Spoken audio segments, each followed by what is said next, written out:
প্রভু যীশু খ্রিস্টের নামে সকলকে জানায় অভিনন্দন। পবিত্র বাইবেলে মথিলিখিত সুসমাচার তার 16 অধ্যায় তার 6 পদে আমরা এরূপ দেখতে পাই।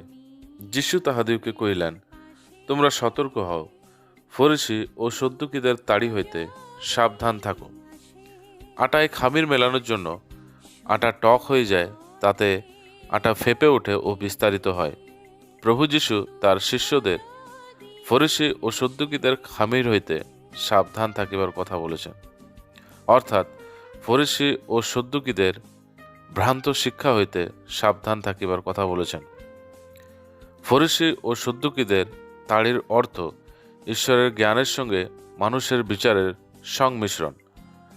প্রভু তাহা হইতে সাবধান থাকিবার কথা বলেছেন। খামিরের জন্য মানুষের জীবনে পাপের প্রচণ্ড প্রভাব বিস্তারিত রূপ দেখতে পাওয়া যায়। পাপের কারণে মানুষের লোভ এই জগতে দেখতে পাওয়া যায়। এক দেশ অন্য দেশের সঙ্গে যুদ্ধ, প্রকৃতির উপর শোষণ, জল বায়ু দূষণ, শরীর স্বাস্থ্যে বিভিন্ন প্রকার রোগ ও ক্যান্সারের মতো না সুস্থ হওয়া রোগ ইত্যাদি।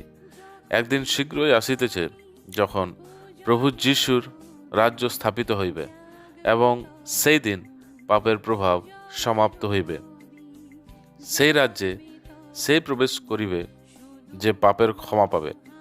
মানুষ তার পাপের ক্ষমা যেন পায়, সেই জন্য প্রভু যীশু সমস্ত পাপের বোঝা নিলেন, স্কন্ধে নিলেন এবং নিজেকে ক্রুশে বলিদান করিলেন ও তৃতীয় দিনে জীবিত হইলেন, যেন যে কেউ তাহাকে বিশ্বাস করে সে উদ্ধার পায় ও ঈশ্বরের সঙ্গে মেলমেলাপ হয়। আপনিও তাকে বিশ্বাস করার দ্বারা খামিরের প্রভাব থেকে বাঁচতে পারেন। প্রভুর কাছে আপনার জন্য আমাদের এই বিনতি।